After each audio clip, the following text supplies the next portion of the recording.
Hujambo na karibu tena mtazamaji wa The World News katika kipindi hiki cha ulimwengu wa siasa. Mimi ni Adam Hussein. Pakistan imesema itafanya mashambulizi ya nyuklia dhidi ya Iran ikiwa Israel itaendeleza mabomu yake dhidi ya Iran.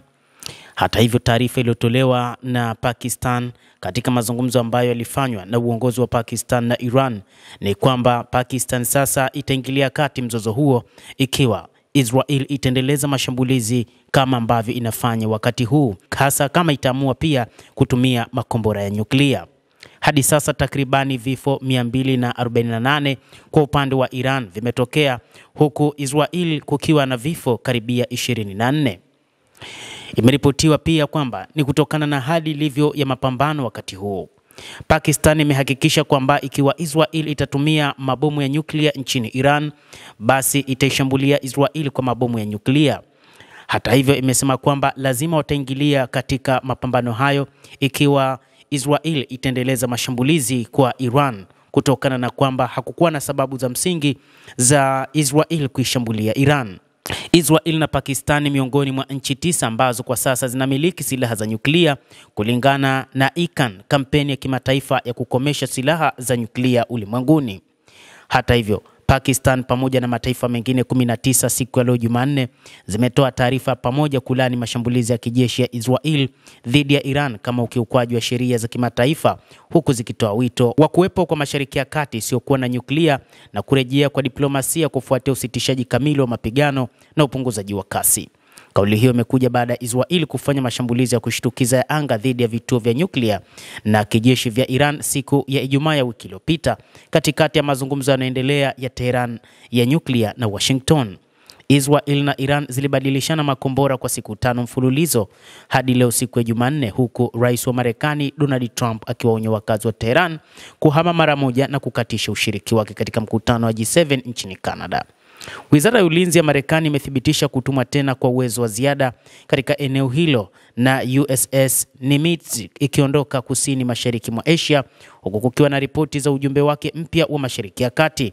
Ubalozi wa China mjini Tel Aviv pia umewataka raia wake kuhama Israel mara moja kutokana na hali ilivyo katika taifa hilo. Katikati ya matukio haya, nchi 20 ikiwa ni pamoja na Pakistan, Saudi Arabia, Umoja wa Falme za Kiarabu, Uturuki, Qatar na Oman zimeonyesha kukataa kabisa hatua ya kijeshi ya Israel na kuonya juu ya athari zake za kudhoofisha katika eneo hilo la Mashariki ya Kati pamoja na ulimwengu.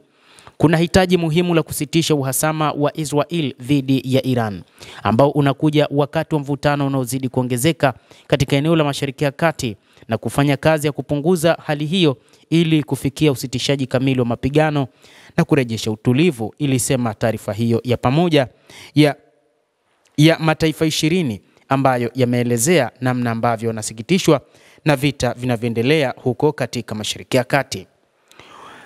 Katika taarifa hiyo imeeleza kuwa umuhimu wa haraka wa kuanzishwa kwa eneo la Mashariki ya Kati lisilokuwa na silaha za nyuklia na silaha zingine za maangamizi makubwa, ambalo litatumika kwa mataifa yote katika eneo hilo bila ubaguzi, kulingana na maazimio husika ya kimataifa, pamoja na haja ya haraka ya nchi zote za Mashariki ya Kati kujiunga na mkataba wa kutoeneza silaha za nyuklia. Taarifa hiyo ilisisitiza zaidi umuhimu wa kujiepusha na kulenga vituo vya nyuklia vinavyolindwa na wakala wa kimataifa wa nishati ya atomiki IAEA, ikionya kwamba vitendo hivyo vinakiuka sheria za kimataifa za kibinadamu na mikataba ya Geneva ya mwaka 1949. Watia saini hao pia wamesisitiza kuwa mazungumzo yanasalia kuwa njia pekee inayowezekana kuelekea utatuzi endelevu wa suala la nyuklia la Iran, na kutoa wito wa kurejea kwa haraka katika mazungumzo ya kidiplomasia. Nchi zote zimesisitiza umuhimu wa kulinda uhuru wa usafiri wa baharini na usalama wa baharini kwa mujibu wa sheria za kimataifa, zikihofia kwamba mivutano inaweza kuenea katika njia za meli muhimu kwa biashara za kimataifa.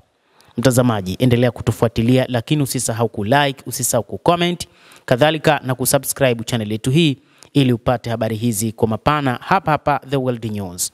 Naitwa Adam Hussein, endelea kuwa nasi wakati wote.